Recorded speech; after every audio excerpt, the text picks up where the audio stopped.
On this episode of Locked On Angels, is it time to move away from Kyle Hendricks in the starting rotation? What happened with Yusei Kikuchi on Saturday? Will the Halos ever hit like Major League Baseball players should hit ever again? There's a lot of questions. We've got a lot of answers. It's time to get locked on with Mike and John, and this is Locked On Angels.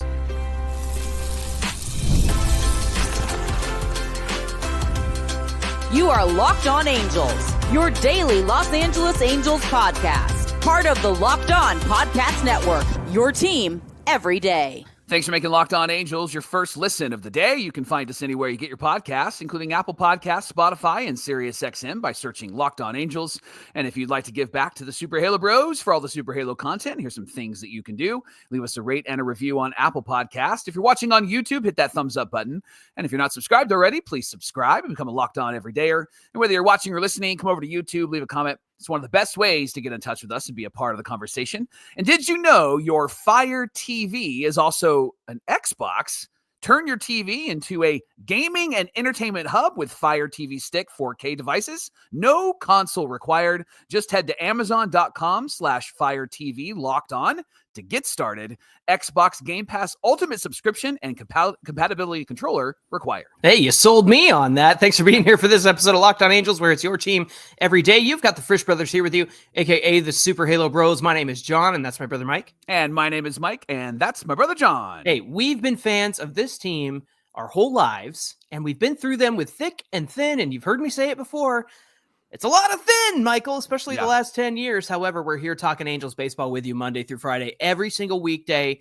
On today's show, we're going to recap the weekend and ask some very important questions. We're going to not only get into the details of the game, but ask the questions that need to be asked of the Angels as this weekend developed. There was a lot that happened, Mike. I think it's important for us to ask these questions.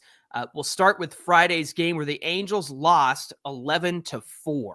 Yeah. Did you see all the bugs, by the way? You couldn't even watch the game with all the, I mean, there were so many bugs in front of that camera, and maybe that's why the Angels couldn't hit, but I'm not going to give excuses for them. But let me take you back to the start of this game, John. The Halos, they threatened immediately in the top of the first. Jorge Soler reaches on an error, and then Neto singled, but then Trout grounded into a double play, and Ward struck out. And that's been what they have been doing game after game after game after game. And it wasn't great because bottom of the first, Kyle Hendricks loads the bases with 2 walks and a hit by pitch. The walks, very uncharacteristic of Kyle Hendricks, but something he's been doing the last few starts. He was able to escape the inning, giving up just 1 run on a sacrifice fly to Carlos Correa. John, the Angels then responded in the top of the second with a run. They did it with 1 out and 2 on. Joe Adell singled. It was another breaking ball that he hit to left field. It was a good sign. It was a good start, right? And that scored Nolan Shonowell. And then they ended up with a runner at third. Then Rengifo, who was at first, ended up going to third. And then Tim Anderson was hitting. Adell still second base. It was his first stolen base of the year. He did say that his hip has been bothering him, and so it's why he hasn't run as much. But then Tim Anderson lined out to short, and Soler followed with a foul out. Game was tied at 1, but again, another opportunity that the Angels couldn't capitalize on, just coming away with 1 run in that inning. Right. Bottom of the third, Kyle Hendricks gave up a solo home run to Byron Buxton. It made it 2-1. Twins crushed it, Mike, 419 feet. That's what Byron Buxton does when he's healthy, right? He's out there and he's being productive, and you just can't get a full season out of the guy, unfortunately. That was followed by another hit by pitch and a double from Trevor Larnach. That made it 3-1 Twins. Correa followed that up with a line drive to left, but Taylor Ward dove and cut the ball off, and that saved a run. So credit to Taylor Ward there. After that, things unraveled for Kyle Hendricks. He gave up a 4th run in the bottom of the 4th after loading the bases. Carl Edwards Jr. entered, immediately gave up another run on a sacrifice fly. Not the name of the flies buzzing around the stadium, by the way. Right. Those were not sacrifice flies. And then a 3-run homer. So that closed the book on Kyle Hendricks. 3 innings, 3 hits, 7 earned runs. Of course, some of those came in at the hands of Carl Edwards Jr. 5 walks, Mike, and 3 strikeouts. Now, Rhett Bollinger tweeted that Hendricks thinks he might be tipping his pitches, so he's going to analyze the video. He said he felt great physically, got plenty of sleep despite the overnight flight. Hendricks added that he's had issues tipping his pitches throughout his career. If opponents know what's coming and he's not able to hit his spots perfectly, then he's in trouble. And that seemed to be really what it is Hendricks is not hitting his spots. And I think the walks are by virtue of that, right? Yeah. And so let me share some numbers, John, and then I want to get your response to what Hendricks had to say, because I have some thoughts there. Hendricks' first 2 starts with the Halos, 2 earned runs in 11 innings, a 1.64 ERA. Last 3 starts, 15 earned runs in 12 innings. That's an 11.25 ERA. Total numbers in 5 starts, 23 innings pitched, a 6.65 ERA, a 5.98 FIP, a 5.71 expected FIP. He's got a 13.3 K percentage. He's got a 12.2 walk percentage, and then 2 hit by pitches. And then his average fastball is 86.9 miles an hour. So, John, is all of these struggles and these terrible numbers evidence of him tipping pitches, or is it just because Johnny's throwing an 86.9 mile an hour average fastball? Yeah, I hear, excuse me, I hear you. Surely he thinks that there's something going wrong, right? And so I don't think it's a bad thing for him to look into it. Mike, here's my thing about Kyle Hendricks. Obviously something isn't right, because it's the walks, it's the hitting the guys, it's all of that stuff. When you have the first 2 starts that he had where he was effective and hitting his spots, Mike, remember we talked about this before the season started. Kyle Hendricks has to be pinpoint perfect when he throws his pitches. That's why they call him the professor, right? So he's got to be pinpoint perfect. And when he's not, and something's obviously off with him, then you end up with 3 starts in a row, just like this one. And so, sure, if there's tipping pitches there, I don't know if you can get that from the stats, but I will say, if he doesn't feel confident in throwing what he knows that he can throw and get swings and misses or hit the corners of the zone, then he is going to yield some walks. He is going to hit some guys because he's trying to do something that he shouldn't be doing, which is throwing outside the zone or trying to get around guys, that sort of thing. So when it comes to Kyle Hendricks and tipping pitches, maybe there's something there. I just think that you look at what he did in those first 2 starts. That's not by accident. Yeah. That by whoopsie. I all of a sudden I only had a 1.64 ERA, and then all of a sudden he blows up to this. There's something going on, and it begins and ends with him hitting his spots, and he has not been doing that in the last 3 games. Yeah. I wonder what corrections he can make and where he is tipping his pitches. I think it probably has more to do with just not hitting his spots, because as you mentioned, he's walking a lot of guys, he's hitting a lot of guys. And when the Angels signed this guy, there was a lot of questions about what he brings to the team. And it was more like leadership, throwing strike 1, rather than quality numbers. And unfortunately, this is kind of what the expectation was, is that Hendricks is not going to be fantastic for this team. The first 2 starts, we had a lot of confidence. I had a lot of confidence, but then he just hasn't been the same guy, which brings up a second question, John. How much longer does he remain a starter for the Halos? When is it time to move to somebody else? And is that somebody else Reed Detmers? Yeah, this is something that we talked about coming into the season was, what do you do if Kyle Hendricks stinks? Which the last 3 starts, he's stank pretty bad, Mike. Yeah. But this is the year that the Angels have options. They have the ability to put Detmers in the rotation if they want. They have the ability to, I don't know, maybe Sam Aldeguerri, maybe one of the other arms that they're excited about, maybe Chase Silseth. They have options of guys to go to if Kyle Hendricks doesn't perform, and he has not performed the last 3 games, and he's willing to go to the bullpen. He did that last year with the Cubs when he had to figure some things out. Remember, he had a fantastic end to his season with the Cubs last year. Over the last couple of starts, I think it was 6 good starts in a row to end the year. But I don't think that you do it yet, because it is only April. I know we're coming up on May here pretty soon. But if they're going to make a move, then you finally have the ability to do that, which in years past, the Angels did not have the ability to do that. You had to roll with Griffin Canning or Patrick Sandoval. You had to roll with those guys, right? And so this is a point we brought up before the season even started. If Hendricks doesn't perform, he's a guy you can move to the bullpen, and he's going to be okay with that. And you can do that because you finally have some pitching depth that you can give a shot to. Yeah, there's pluses and minuses to this. So here's the pluses. If you move Hendricks to the bullpen, one of the benefits is that he's not going to be seen by a lineup maybe even twice through, right? He's going to be seen by a lineup at least maybe just once through. And that seems to be when he does okay. But he still has some struggles in the first innings. And then you also have a Reed Detmers who has looked great so far in the bullpen. The minuses are that Reed Detmers has looked great in the bullpen, and you're going to move him now into the starting rotation. And I think that a lot of this moving him around is probably not great for the guy because he's now figured out a good role. And another minus to this is, and it's been an issue for the Angels for years. When you need somebody to pitch a shutdown inning because you're down 3-1 and you bring in your long reliever, the issue has always been, well, now it's 5-1.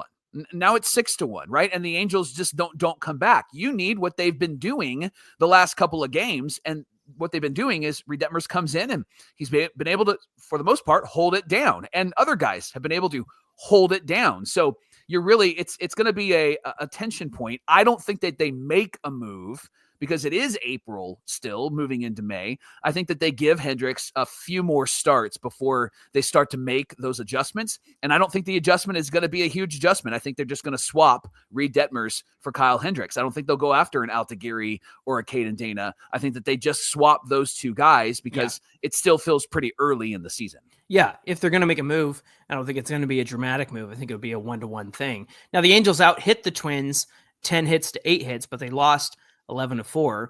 Carl Edwards Jr., of course, was DFA'd later this weekend, and they brought up Jose Fermin, which I was really excited about. We also have a word on the other arms they were able to bring up as well. And so, look, they saved the bullpen. They saved the important arms by having Edwards and Victor Medeiros go out there. Mike, I think this begins and ends with the hitting. And so you can complain about Kyle Hendricks and the start that he had, and then Carl Edwards Jr. letting it blow up. But the pitching isn't the problem. And it's neither here nor there if you can't outscore the other team, even when you have 2 more hits than the other team. So that's going to be our next conversation. Thanks for making Locked On Angels your first listen of the day. Coming up, whose fault is it? Well, Logan O'Hoppe has some thoughts on whose fault the hitting is, and we have our thoughts, and we'll get into that coming right up. The NBA playoffs are happening right now, and FanDuel is giving new customers an incredible way to get in on all of the action. Right now, when you join FanDuel and place your first $5 bet, you're going to get $250 in bonus bets if your first bet wins. FanDuel, again, making it really easy, whether it's picking your favorite team to win or diving into the player props, from 3-pointers to steals to assists. FanDuel has so many ways to make a bet on your favorite players and your favorite player props. And then you can actually, after the game tips off, you can combine live player bets into a same game parlay for a chance to win even more money. So don't miss out. Head to FanDuel.com and claim your $250 in bonus bets today. This is the Locked On Podcast Network, where it's your team every day. And thanks for making Locked On Angels your first listen of the day. Saturday's game, Mike, the Angels fell 5-1 as the Twins continued to beat up on the Halos. Before the game, the Angels recalled left-handed pitcher Jake Eder from AAA Salt Lake. They also selected the contract of Jose Fermin, somebody who was really good in spring training. They DFA'd Carl Edwards Jr. They sent Victor Medeiros back to AAA following the Friday night game. Now, Jose Fermin, again, somebody that I was like, if they got to reach down into the depths of their bullpen arms, Fermin might be the next choice. It was him and Sammy Natera Jr. were the two that I was thinking they would go and go after. So I'm glad they brought up Jose Fermin. 6'3", 242 pounds, fastball slider combo. Here's from Fangraphs. They said Fermin's 2024 season debut was messy but electric. He raced through A-ball levels and ended the season at AA Rocket City. During his second half at Tri-City, he was striking out people at a 40% clip in terms of strikeout rate. Open stride delivery generates 94 to 97 on the fastball with some vertical break. And then he's got that gyro slider, Mike. It's 84 to 88 miles per hour, nasty vertical movement.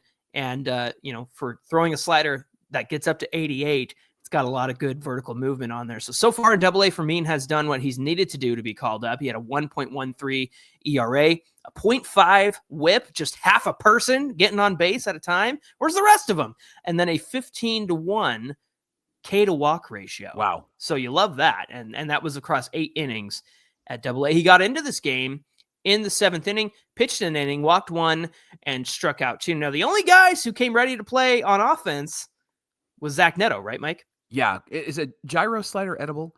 Okay, so if you have the dad jokes, I could have a dad joke. So yeah, Neto gets on, right? He steals 2 bases, and it was back-to-back, like pitch and then another pitch in the top of the first.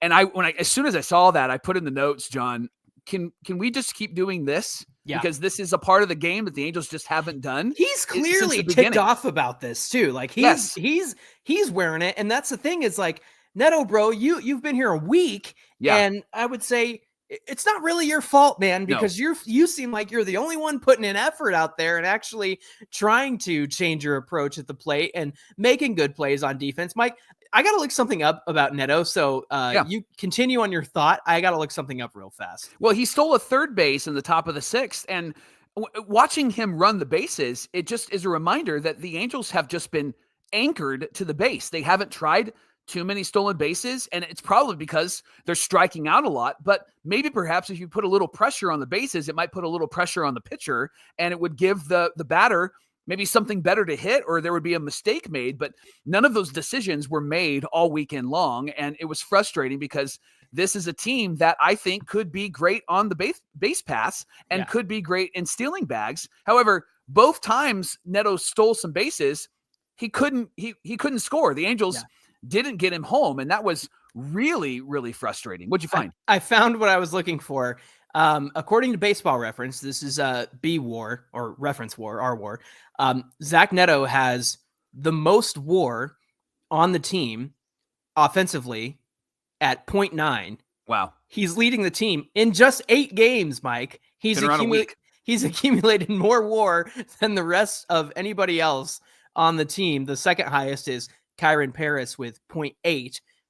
So just in 8 games, he's already been the most valuable player in terms of wins above replacement since he's been back. Unreal. Now, what was unreal, John, is the juggernaut of the Minnesota Twins just dominated us, and they did it on singles. They had 6 singles and 1 walk and scored 3 runs. They got on the board first in this game to get started, and that's what they did in the first inning. Twins made contact on 14 of their 15 swings in the first inning against Yusei Kikuchi. He threw 32 pitches, missed a lot of spots on multiple pitches, and I thought, man, here we go again, 3rd straight game. Angels giving up runs in the first inning, and their pitching hasn't been bad. Like, they haven't been bad, but it's the ebb and flow of Angel baseball, isn't it? Right? When the pitching is really good, the hitting stinks. And when the hitting is really good, the pitching falls apart. It's so frustrating, right? Always how it goes. The Twins added a 4th run on a 7th inning single or 7th single in the bottom of the 2nd. They had 8 singles across the first 2 innings. They did exactly what the Pirates did against us. Not trying to do too much, just putting the ball in play. Maybe, Michael, maybe the Halos should watch some video of how the Pirates beat them in those 2 games. And all caps. Say that in all caps. Maybe the Halos should pay attention, right? I can't wake the baby right now. He's asleep. The Angels did get on the board with a Zach Neto solo home run. 30 of 39 homers that the Halos have hit this year are solo shots because nobody's on freaking base with this dang team. That was the only offense for the Angels. He had 3 hits in this game, and the rest of the team, just 2. So again, no wonder Neto has more WAR than anybody else on this team right now. Yeah. And when Kikuchi did his job, and he struggled, but when Kikuchi did his job, the defense let him down. After giving up a single, Kikuchi got a ground ball for a double play, but then Rengifo throws it over Tim Anderson's head at second base, right? And then Kikuchi followed with a walk. It was on a 3rd automatic ball call that day. And so he really struggled. And one of the things they pointed out on the TV side was that the batters were just not looking up at Yusei. And so when there was 8 seconds on the clock, they were still not looking up to make eye contact with Kikuchi. And once they looked up, he would start his rotation. He would start his windup, and then there would be a ball call. They're saying, no, you can't do that. And he's like, well, they're not looking at me. So he was already frustrated. And then I think that kind of threw him. He ended the day, 2 innings, 9 singles, 4 runs, 4 walks. Jeff Fletcher tweeted that an Angels starter didn't get knocked out of the first 4 innings in the first 21 games. It happened 3 times in the last 5 games. John, what happened with Kikuchi on Saturday? I think a big part of it is what you just said, the frustration and the communication with the umpire and the rules, and every umpire has a different interpretation of the rules. That's can be frustrating. But I will say this, I'm looking at his pitch velocity on like the 4-seam fastball. Everything was down, Mike, the average over the course of the year.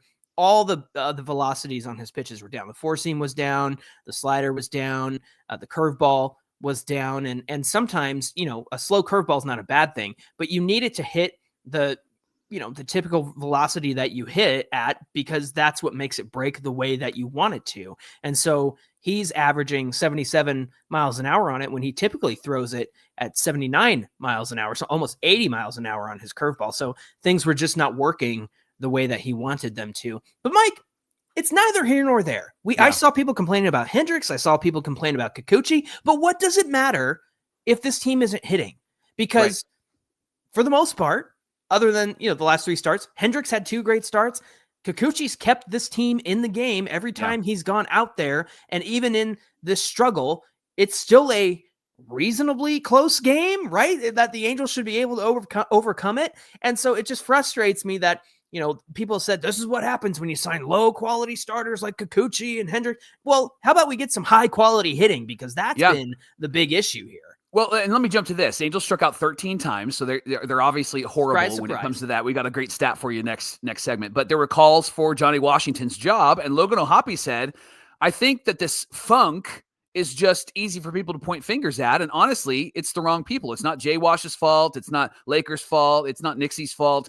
It's my fault. I've punched out way too many times in the past week, and I know other guys would do the same thing. It's no one else but us. I think that's part of the frustration of it too, is the blame is getting put on the wrong people. So John, is it Johnny Washington's fault? Should he be fired?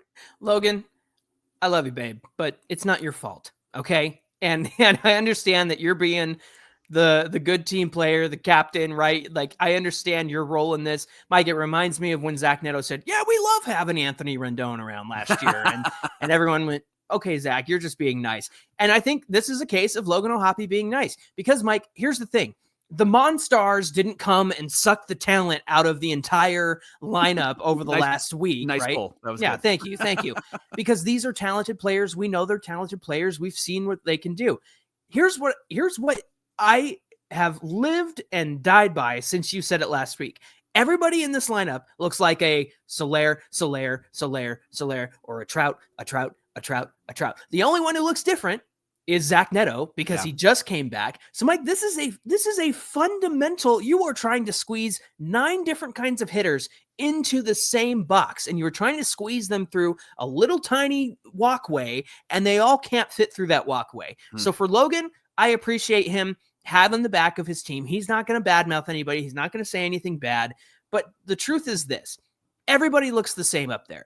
This didn't all of a sudden just start because, Trout was struggling, and then, then he picks it up, but then, O'Hoppe's struggling. This all happened at the same time. Every game is 10 plus strikeouts or more, and it's insane. And so this doesn't tell me that this is an individual problem. This is whoever is telling you what to do at the plate is wrong. And he's telling the whole team that what they need to do at the plate should be whatever the heck they are doing up there. And it's wrong. It's incorrect. It's not right. It doesn't work. How much evidence do we need for this to show that, whoever is preaching this, whether it's Tim Laker, Johnny Washington, I don't care who it is, Mike, it'd be Perry Manassian, whoever's teaching these guys what to do at the plate and the approach that they're taking is incorrect, and something has to change. Now, there's a great quote that we're going to share from Wash in the next segment.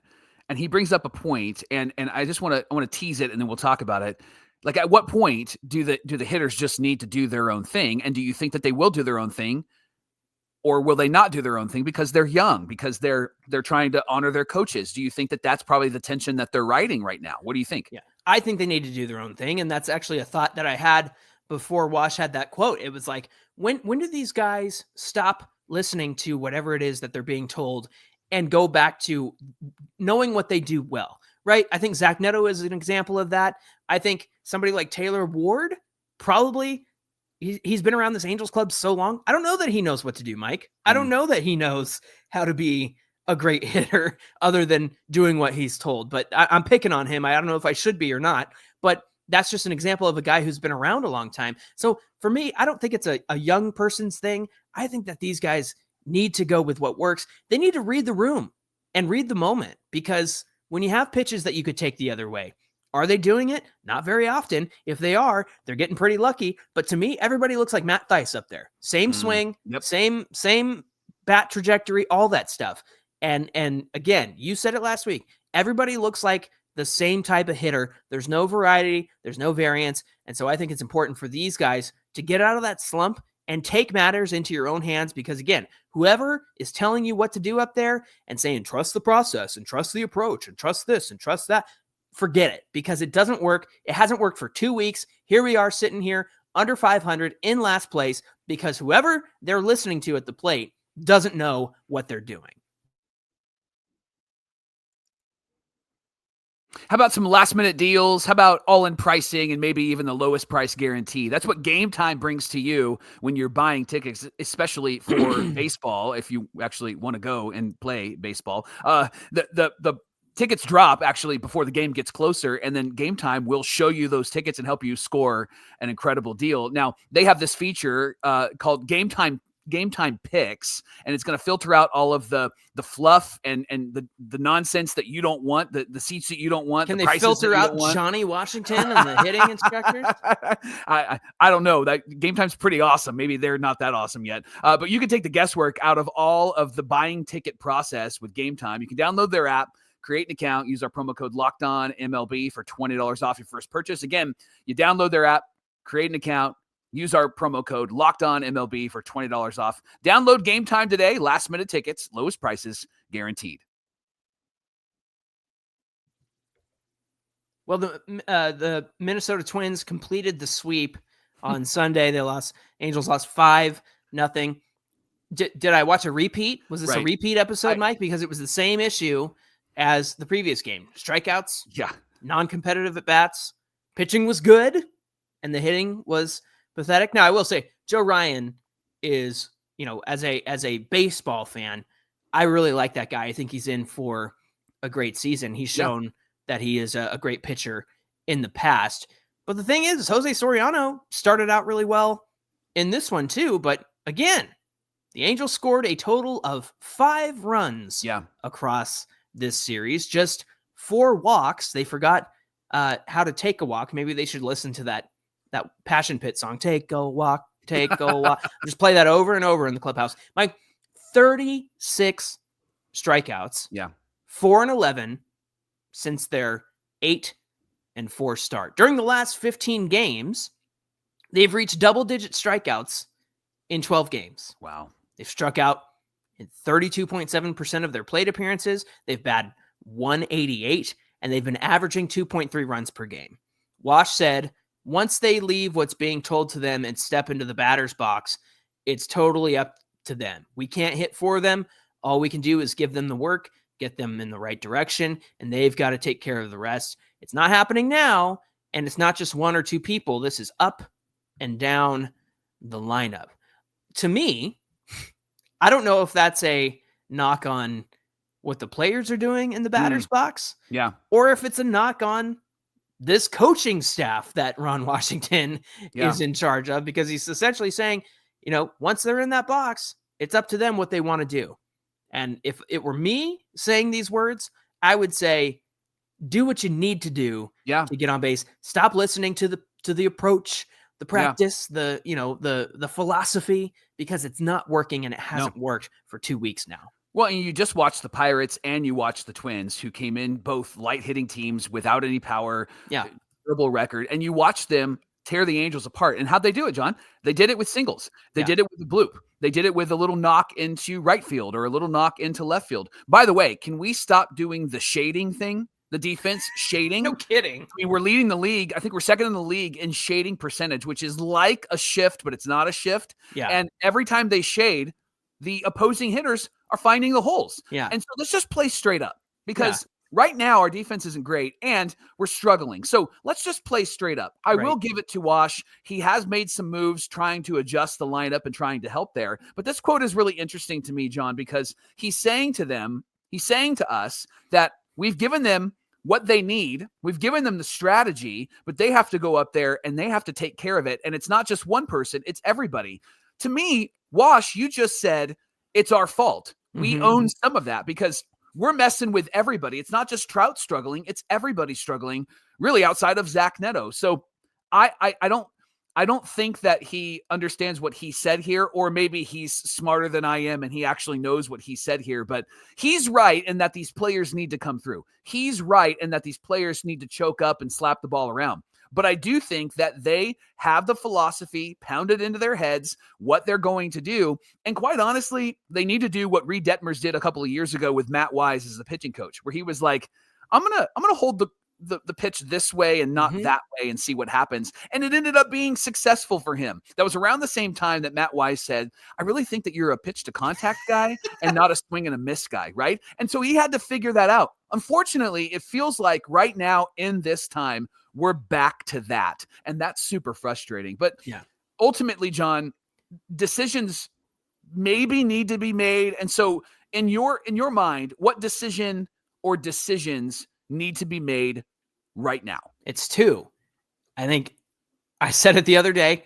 It took 12 games for Joe Madden to lose his job. And it's been more than 12 games that this offense has been terrible. You have a very good sample size of what the Angels were doing right to begin the season in the way that they took series from teams, not only that they should beat, like we talked about with the White Sox and the Cardinals, but then they're beating teams like the Rays, who just swept the Padres, Michael. They're beating teams like the Giants and getting lucky there because they were still struggling with offense during that series. But you have a good sample size of what was working, and you got away from that somehow. I don't know what changed. Maybe the Monstars did zap their talents. No, I think it's basically they're trying to follow some sort of approach. Whatever's being preached isn't working. So somebody needs to go. I don't know if it's Johnny Washington, Tim Laker, whoever it is needs to go. Perry Minasian needs to find out who it is and what's causing this, and they need to go. Second decision is that these guys need to make their own decisions at the plate.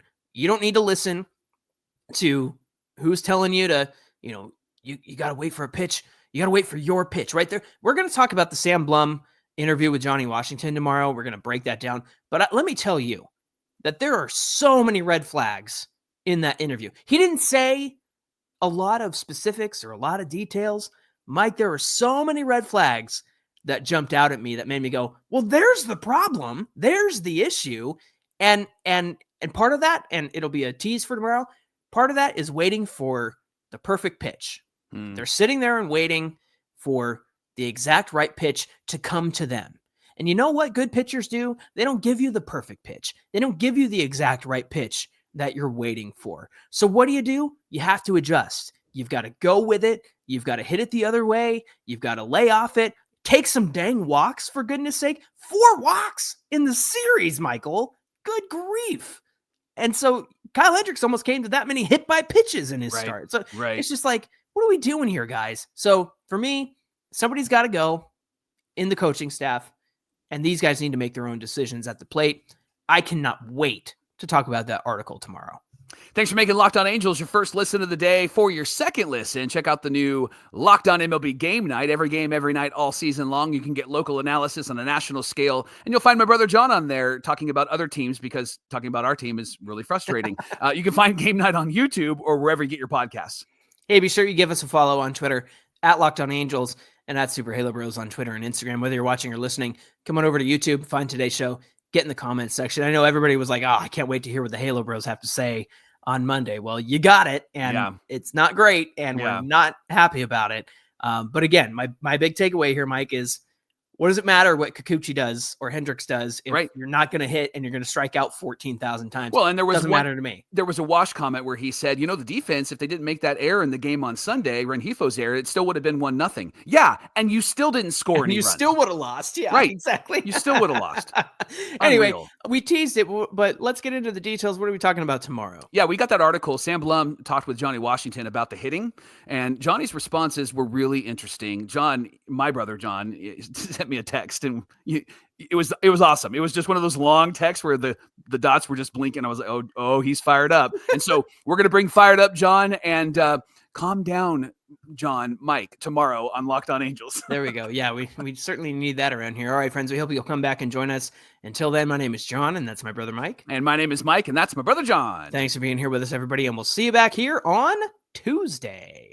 Man, pathetic, pointless, Anemic,